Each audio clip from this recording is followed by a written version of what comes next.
कि सफल होने के लिए लोग अक्सर दिमाग में ये आपको कहते होंगे कि बहुत ज़्यादा जीनियस और बहुत ज़्यादा स्मार्ट होना पड़ता है। मुझे जहाँ तक लगता है कि जीनियस होने से लोग आईएएस कंप्लीट नहीं करते। हेलो नमस्कार दोस्तों, उम्मीद है आप सभी लोग अच्छे होंगे, बढ़िया होंगे। अभी हमारे पास जो है टाइम, आप लोगों के पास तो बिल्कुल नहीं है, हमारे पास अभी बहुत टाइम है पढ़ाने के लिए, है ना। अभी हम लोग 3-4 बजे रात तक वर्क करते हैं, लेकिन कहने का मतलब है कि सफल होने के लिए लोग अक्सर दिमाग में ये आपको कहते होंगे कि बहुत ज़्यादा जीनियस और बहुत ज़्यादा स्मार्ट होना पड़ता है। मुझे जहाँ तक लगता है कि जीनियस होने से लोग आईएएस कंप्लीट नहीं करते।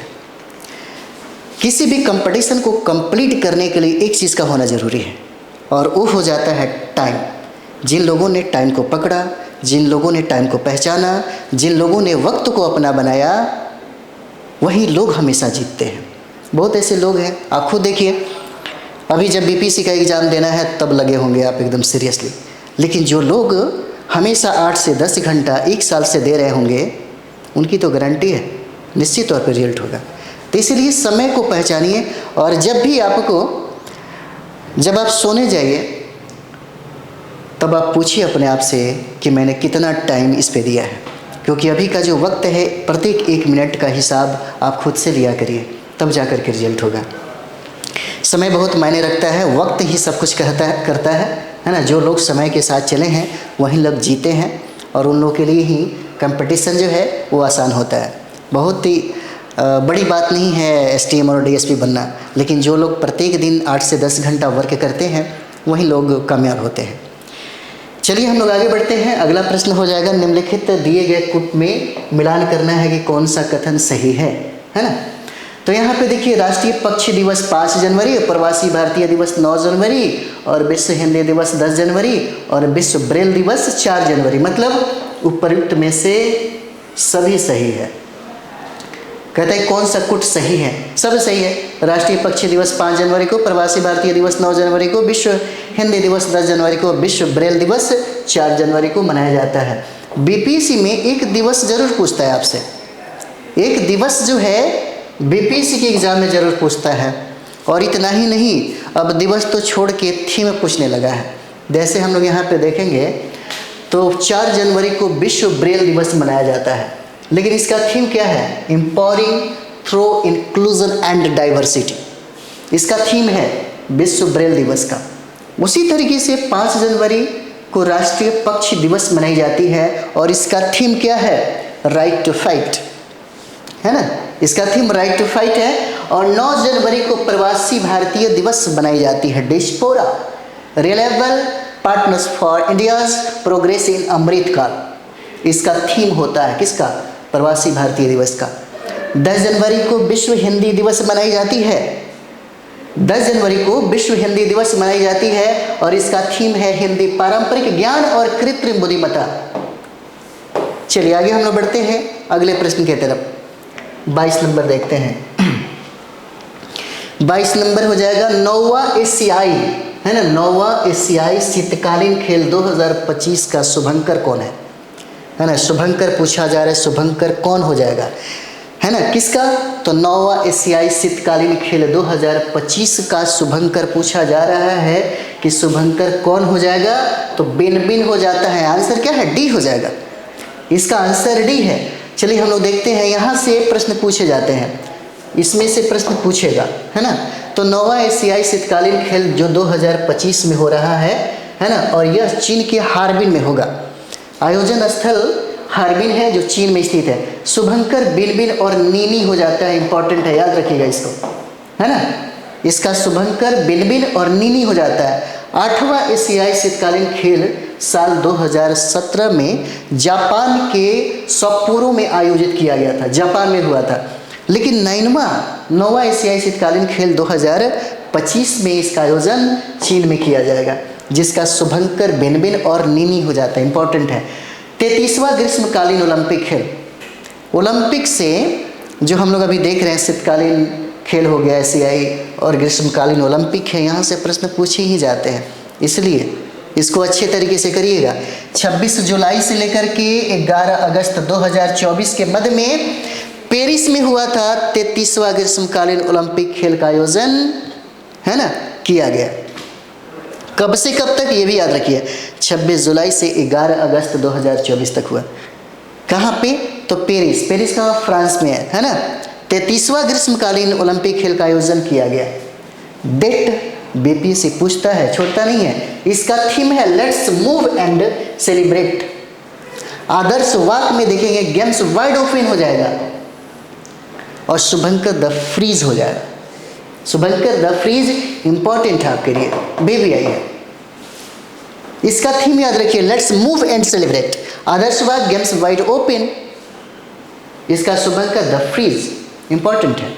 और 9वां एशियाई शीतकालीन खेल 2025 में आयोजन चीन में होगा, जिसका शुभंकर बिनबिन और नीनी को बनाया गया। इंपॉर्टेंट है, बहुत इंपॉर्टेंट है। जब हम बीबीआई लिखे, आप देखिएगा, जब हमने किताबें लिखी थी करंट अफेयर्स का, तो हमने बहुत सारा संदर्भ लिए थे, बहुत सारा संदर्भ बताया। तो आपको योजना, कुरुक्षेत्र, यहाँ तक कि प्रतियोगिता दर्पण और क्रॉनिकल, बहुत सारे न्यूज़पेपर थे, लगभग 4 न्यूज़पेपर था।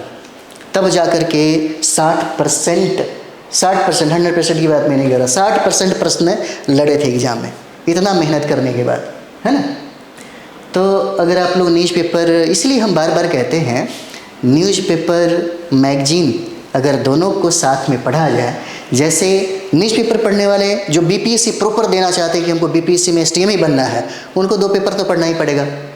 अगर आपका बैकग्राउंड इंग्लिश अगर अच्छा है तो 2 हिंदी पढ़िए, अगर नहीं है तो जनसत्ता लीजिए, उसके बाद प्रभात खबर लीजिए। प्रभात खबर अच्छी मतलब जो पेपर है वो माना जाता है सिविल सर्विस के लिए। बाकी बहुत सारे लोग अलग अलग जो कहते हैं जिसको अच्छा लगे, लेकिन सबसे बेहतरीन माना जाता है ना।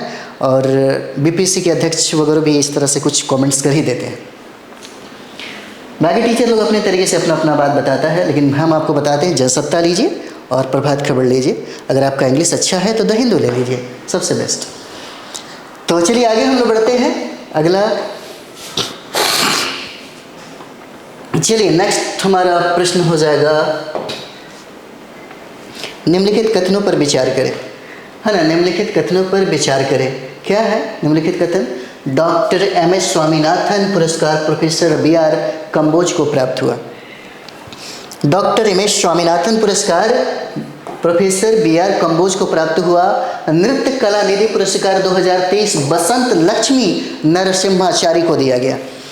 Indian of the year award 2023 ISRO को प्राप्त हुआ। इंपॉर्टेंट है, ये सब फैक्ट याद रखना चाहिए। केवेम्पू राष्ट्रीय पुरस्कार 2023 सुरेंद्र मुखोपाध्याय को दिया गया, है ना। इसमें कहता है, इसमें बताइए कौन कौन सा इसमें सही हो जाता है ना। इसमें कौन कौन सा सही हो जाता है ना। 23 नंबर सवाल है, कौन सही हो जाएगा? तो सभी कथन जो है इसमें सही हैं, ये सारे के सारे कथन जो है ये सही हो जाते हैं। यहाँ फैक्ट आपको अच्छा मिलेगा। Doctor MS. स्वामीनाथन पुरस्कार प्रोफेसर बी.आर. कंबोज को प्राप्त हुआ, याद रखिएगा, बहुत इंपॉर्टेंट है। नृत्य कला निधि पुरस्कार 2023 बसंत लक्ष्मी नरसिम्हाचारी को दिया गया, है ना। और Indian of the year award 2023 उत्कृष्ट श्रेणी में इसरो को प्राप्त हुआ है। हो सकता है ये प्रश्न आपसे पूछ दे, है ना, हो सकता है ये प्रश्न आपसे पूछ दो। और केवेम्पू राष्ट्रीय पुरस्कार 2023 सुरेंद्र मुखोपाध्याय को यह जो अवार्ड है इनको दिया गया है, इनको यह अवार्ड दिया गया। चलिए आगे बढ़ते हैं हम लोग। 24 नंबर, कांगो लोकतांत्रिक गणराज्य, है ना। कांगो लोकतांत्रिक गणराज्य के नए राष्ट्रपति नियुक्त किए गए। किनको नियुक्त किया गया है? नया राष्ट्रपति नियुक्त किए गए हैं। 24 नंबर सवाल, तो क्या हो जाएगा? ये देखिए, फेलिक्स त्सेकीदी नाम है इनका। आंसर क्या हो जाएगा? बी हो जाएगा। इसका आंसर बी हो जाएगा, फेलिक्स त्सेकीदी नाम है इनका। चलिए, कांगो लोकतांत्रिक के नए प्रेसिडेंट बने हैं। Crown prince Frederick X Denmark के नए राजा बने। और अब्रजन कानून के विरोध फ्रांस की प्रधानमंत्री एलिजाबेथ बोर्न के इस्तीफे के बाद गैब्रियल अटल फ्रांस के नए प्रधानमंत्री बने और फ्रांस के वर्तमान प्रधानमंत्री मिशेल बार्नियर है। और कांगो लोकतांत्रिक गणराज्य के नए राष्ट्रपति फेलिक्स त्शीसेकेडी हैं। और यूरोपीय निवेश बैंक की पहली महिला अध्यक्ष नादिया कैल्विनो हो जाती है। इंपॉर्टेंट है ये जो फैक्ट है इंपॉर्टेंट है आपके लिए। यूरोपीय निवेश बैंक की पहली महिला अध्यक्ष नादिया कैल्विनो। और कुवैत के नए प्रधानमंत्री कौन है? अहमद अब्दुल्ला अहमद अल शबा। ये कुवैत के नए प्रधानमंत्री हैं अहमद अब्दुल्ला अहमद अल शबा, ये नाम हो जाता है इनका, कुवैत के नए प्रधानमंत्री। चलिए नेक्स्ट हम लोग देखेंगे यहाँ पे 25 नंबर सवाल है। 25 number, why Bharat matters, why Bharat matters निम्नलिखित में से किनके द्वारा लिखी गई पुस्तक है? एक पुस्तक जो है, एक बुक जरूर बीपीएससी पूछता है, किसने कौन सी पुस्तक लिखी है ना। लगभग 30-35 ऐसे ही पुस्तक होंगे जो बहुत ही चर्चा में रहे होंगे। जो चर्चा में है उसी को एक बार देख लीजिए, आपसे प्रश्न बनेगा। एक एक नंबर मायने रखता है ना।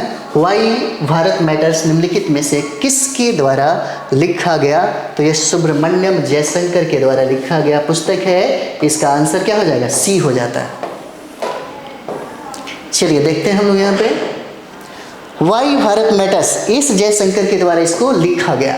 और शशि थरूर के द्वारा वंडरलैंड्स ऑफ वर्ड्स ये लिखा गया। For stars of destiny, for stars of destiny and autobiography general Manoj Mukund Naravane के द्वारा लिखा गया। भारत एजिरेट 100 कल की आर्थिक महाशक्ति की कल्पना,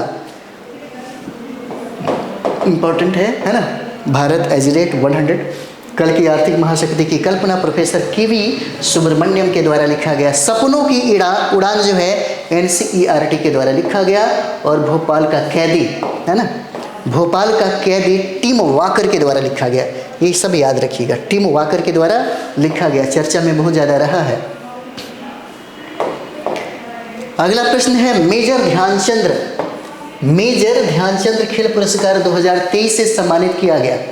मेजर ध्यानचंद खेल रत्न पुरस्कार 2023 से सम्मानित किया गया। किनको सम्मानित किया गया?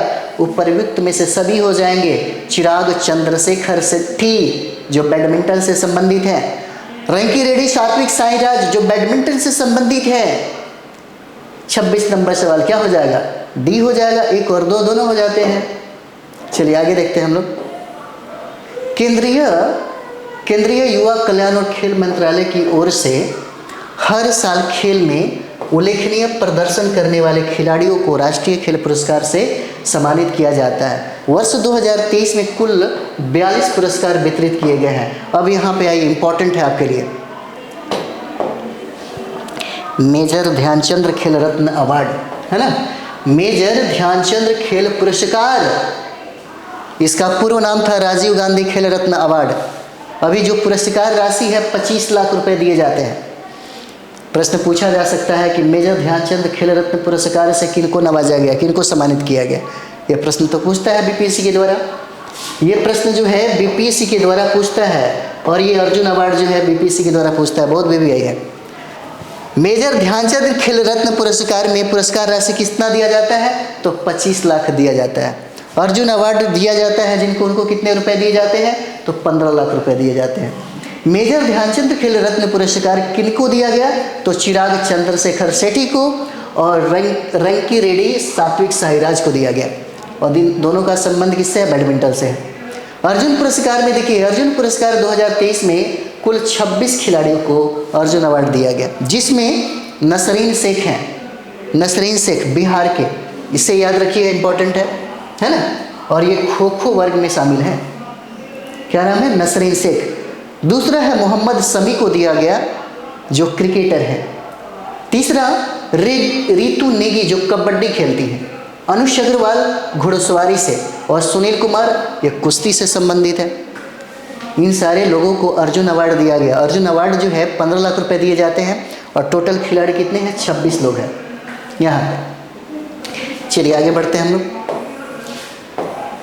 अगला प्रश्न है, माटरबारी बंदरगाह निम्नलिखित में से किस देश का पहला गहरा समुद्री बंदरगाह है? बहुत इंपॉर्टेंट है। माटरबारी बंदरगाह निम्नलिखित में से किस देश का पहला गहरा समुद्री बंदरगाह है जिसे निर्यात को बढ़ावा देने के लिए जापान द्वारा विकसित किया जा रहा है ना, विकसित किया जा रहा है। ठीक, माटरबारी बंदरगाह कहाँ पे? बांग्लादेश। इसका आंसर क्या हो जाएगा? बी हो जाता है। 27 का आंसर क्या है? बी हो जाएगा, बांग्लादेश हो जाएगा। चलिए यहाँ पे देखिए, माटरबारी बंदरगाह बांग्लादेश का है ना, बांग्लादेश का पहला गहरा समुद्री बंदरगाह है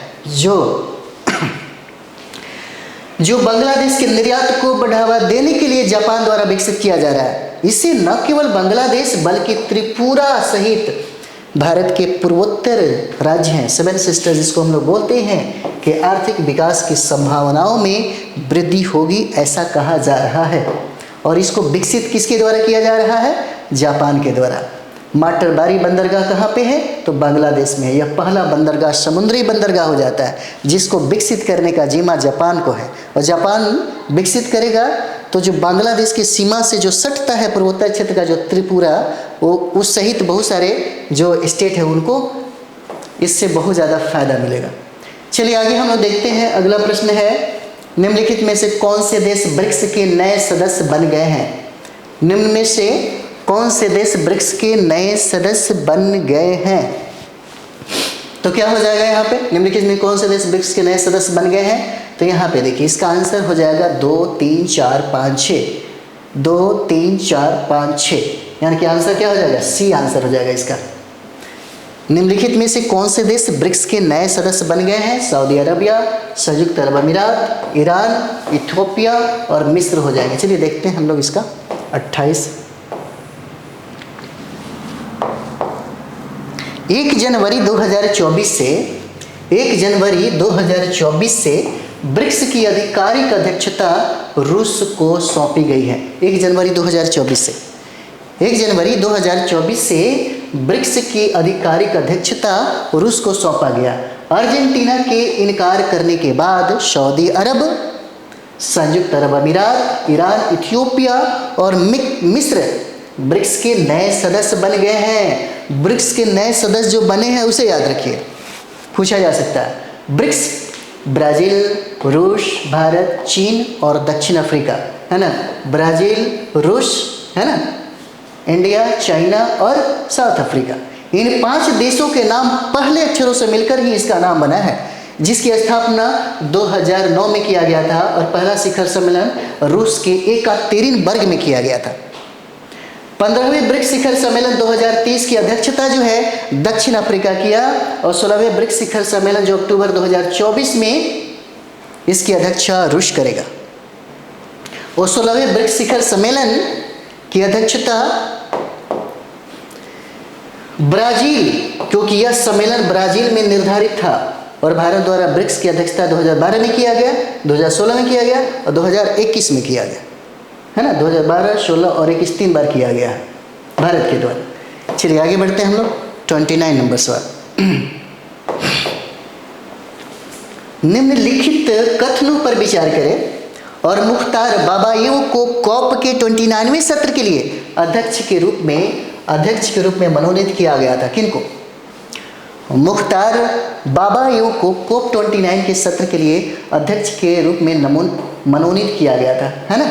और कॉप 29 का आयोजन अजरबैजान, ठीक है, अजरबैजान, सॉरी, ये देखिए क्या हो गया, पेन लिया जाए। अजरबैजान में किया जाएगा। कॉप 29 का आयोजन अजरबैजान में किया जाएगा। कहता है कि कौन सा कथन गलत है, बहुत इंपॉर्टेंट है ये। कौन सा कथन कहता है कि गलत है? तो गलत तो ये हो जाएगा, इसका आंसर क्या है? सी है, न तो 1 न तो 2, है ना। तो चलिए आगे हम लोग बढ़ते हैं। आगे देखिए, Mukhtar Babayev, minister of ecology and natural resource of Azerbaijan को कॉप 29 सत्र के लिए सत्र अध्यक्ष के लिए इनको मनोनीत किया गया था। इतना याद रखिए, मुख्तार बाबाएव को कॉप 29 के क्या है? अध्यक्ष चुने गए। और संयुक्त राष्ट्र जलवायु परिवर्तन सम्मेलन 11 से 22 नवंबर 2024 तक बाकू अजरबैजान में आयोजित होगा, है ना। कहाँ पे? अजरबैजान में, जिसका थीम क्या है? एक हरित दुनिया के लिए एकजुटता। COP 28 का आयोजन दुबई संयुक्त अरब अमीरात में हुआ 30 नवंबर से लेकर के 13 दिसंबर 2023 में, जिसका थीम था जलवायु परिवर्तन को रोकने और भविष्य में इससे निपटने के लिए क्या तैयारियां किया जाए, इसकी थीम थी। तो यहाँ पे जो हम लोग COP 29 है, इसको जरूर अच्छे तरीके से याद करेंगे। चलिए आगे हम लोग देखते हैं 30 नंबर सवाल। उष्णकटिबंधीय चक्रवात, उष्णकटिबंधीय चक्रवात अल्वारो निम्नलिखित में से किस देश की समुद्री सीमा से टकराया, है ना, समुद्री सीमा से टकराया। उष्णकटिबंधीय चक्रवात है जिसका नाम क्या है? अल्वारो। निम्नलिखित में से किस देश की समुद्री सीमा से टकराया? तो क्या हो जाएगा? मेडागास्कर। इसका आंसर क्या है? सी, मेडागास्कर हो जाएगा। अफ्रीकी देश मेडागास्कर में उष्णकटिबंधीय चक्रवात अल्वारो ने दस्तक दी। इसका नामकरण मोजाम्बिक द्वारा किया गया। किसका किया गया? अल्वारो का। उष्णकटिबंधीय चक्रवात दक्षिण प्रशांत और हिंद महासागर में इस्तेमाल होने वाला यह नाम हो जाता है। उष्णकटिबंधीय चक्रवात के अन्य नाम है जैसे हरिकेन, उत्तरी अटलांटिक महासागर, मध्य उत्तरी प्रशांत महासागर और पूर्वी उत्तरी प्रशांत में इस्तेमाल होने वाला यह नाम हो जाता है। टाइफून उत्तर पश्चिमी प्रशांत महासागर में इस्तेमाल होने वाला यह नाम है। हिंद महासागर में आने वाले चक्रवातों का नाम है आशानी और करीम, यास, ताउशे, ताउते, मंडाउस, नाम, गामने, असना आदि।